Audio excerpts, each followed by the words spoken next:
اولا المنافسه شيء صحي، خلينا نتفق على ده.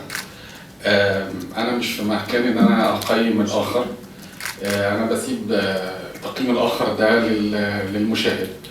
انا اعتقد وازعم انه رامز جلال اثبت سنه بعد الاخرى انه ملوش منافس، وانه بعد ربنا سبحانه وتعالى هو ربنا مديله الملكه دي وهو ملوش منافس. بزعم السنه دي برضه وسايب الحكم الجمهور وليكوا انه برضه البرنامج بتاعه مختلف في الثلاثه زي ما حضرتك بتقولي جو، بس في جو وفي جو، مش كل الجو زي بعضه.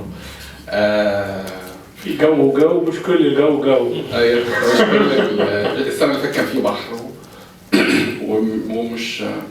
انا بمناسبه الحديث عن برنامج رامز، انا في شخصين احب اوجه لهم الشكر جدا، لانه لولاهم بعد ربنا سبحانه وتعالى البرنامج ده ما كانش طلع. الشيخ حمدان بن محمد بن راشد ولي عهد دبي، والشيخ وليد الابراهيم. لولا الاثنين دول بعد ربنا البرنامج ده عمره ما كان طلع.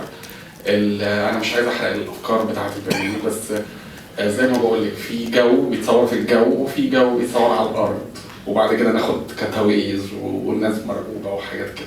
المشاهد هيعرف فين اللي متصور في الجو وفين اللي متصور في الارض. ايه الطياره اللي ممكن تساعد ان انا اعمل حركات بهلوانيه في الجو، والطياره اللي مش ممكن تساعد على ان اعمل الحركات دي في الجو. مش محتاج خبير طيران عشان يعرف ان الطياره هتقع، او لو عمل حركه تريبلنس زي ما بنقول كده مش سهل. احنا عملنا نحضر في البرنامج الحقيقه رامز والمنتج عبد الله بن فتوح حضروا في البرنامج حوالي 8 شهور ما بين ان احنا عشان ندور على نوع الطياره المناسب علشان نعرف يتعمل بيها الموضوع ده. الطياره اللي اتصور بيها البرنامج اسمها سكاي فان 7، هي صناعه اسباني. هي بس احنا مستوردينها من التشيك. ساعدنا في ده طبعا خبراء سكاي دايف، كلهم خبراء في الطيران وفي القفز بالمظلات، كلهم خبراء اجانب. هم اللي ساعدونا في التدوير، وفي مش اي طياره كان ينفع نعمل بيها الموضوع ده، لانه الطياره العاديه لو فتحتي الباب الضغط هيفجرها.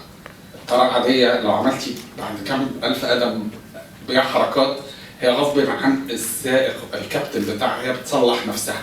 وفي بعض الاحيان لو انت وقعتيها فعلا قصدتي توقعيها، لو عرفت حاولتي تطلعيها مش هتعرفي تطلعيها. اللي بقوله ده يعني مش يعني ده بعد مش انا مش هم اللي درسوا وعملوا ووصلنا. اذروايز تبقي تعملي حركات وبعدين ننزل على الارض بقى ونمثل ان احنا مرعوبين وناس تحدف نفسها يمين وناس تحدف نفسها شمال، فمش كل الجو جو.